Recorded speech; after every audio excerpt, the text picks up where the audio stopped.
Welcome back, everyone. Josh here with Angling Outings, and today we are going to be doing some fall bass fishing in a creek. We just got off work. We're going to be heading down to a creek, and we're going to show you some things that you should know during the fall for bass fishing. So don't go anywhere, folks. We'll be right back after this. Did you see the size of that chicken? It's Angling Outings on YouTube. Angling Outings isn't just your typical YouTube fishing channel. Here we go for repairs, maintenance, add-ons, product reviews, tips and tricks in our Yo Tips segments, and of course fishing. This is your place for old school mixed with new school way of fishing. Today's segment is fall bass fishing in a creek.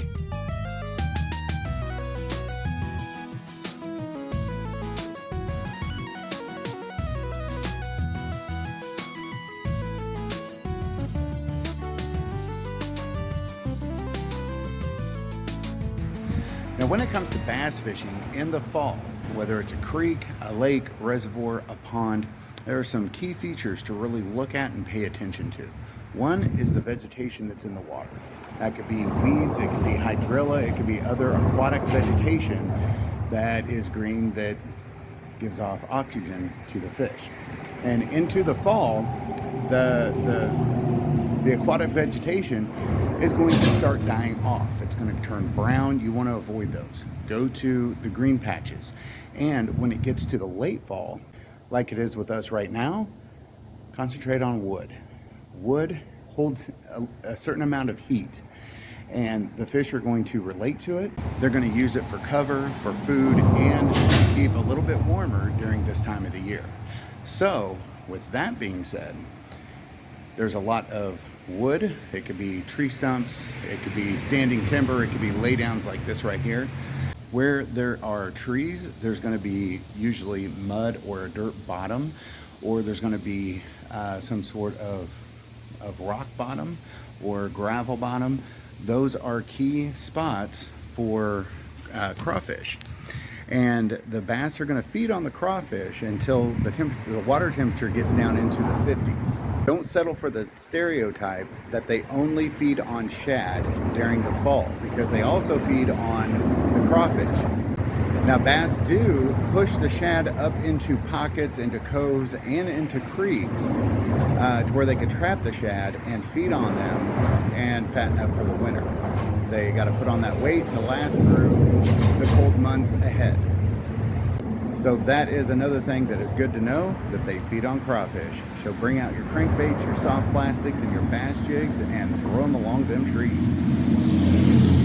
Sometimes you got to walk through some wilderness just to get to a good fishing spot.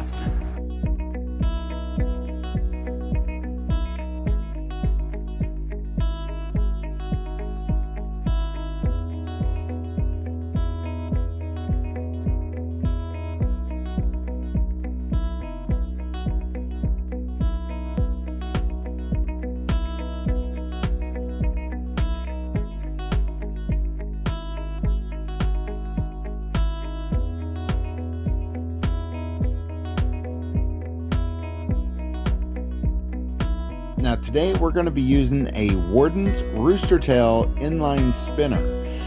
This spinner is going to be able to catch us the fish that we can catch within this creek this fall. And it's also a good lure to use within lakes, reservoirs, and ponds around weeds and wood in the fall time.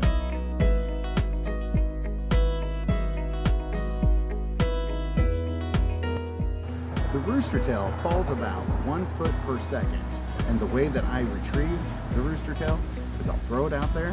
When it hits the water, I'll count it down, 1001, 1002, 1003, till it gets to the desired depth. Then I'll take up the slack, I'll pop the rod, and what that does is it gets that blade spinning in case it happens to be hung up on itself.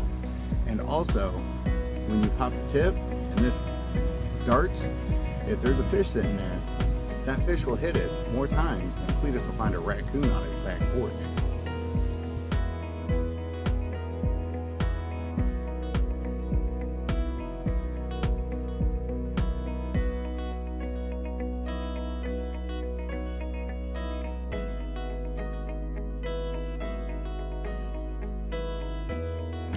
Now the Rooster Tail is one of my favorite inline spinners.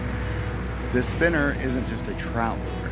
This can catch all kinds of fish from crappie, bluegill, bass, walleye, muskie, northern pike, even catfish. The Rooster Tail comes in 10 different sizes and comes in over 100 colors. This lure has been around for over 70 years and it still catches fish. So these things are about a couple dollars a piece. So next time you're at your tackle shop, grab you a few of them, try them out and see what you think. You won't be dissatisfied. Now, we didn't catch a lot of fish the day we brought the camera down to the creek, but here are some pictures within the last week of the fish that we've caught out of this creek using the Wordens Rooster Tail. We've used the silver and white Rooster Tail spinner, and we've used the silver and gray Rooster Tail spinner.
Now, when it comes to fall bass fishing, there is some things you really need to look for. The vegetation has died out. There's no more vegetation to supply oxygen. So the next step is going to wood. The wood holds heat, and that's where you'll find fish. And now it comes to the time of day where I'm going to have to say thanks for watching. Help support this channel by hitting that subscribe button down there in the corner. Click the bell icon to get notified for all of our videos that we post, just like this one. And until next time, I'm Josh. You've been watching Angling Outings, and get on out there and go fishing.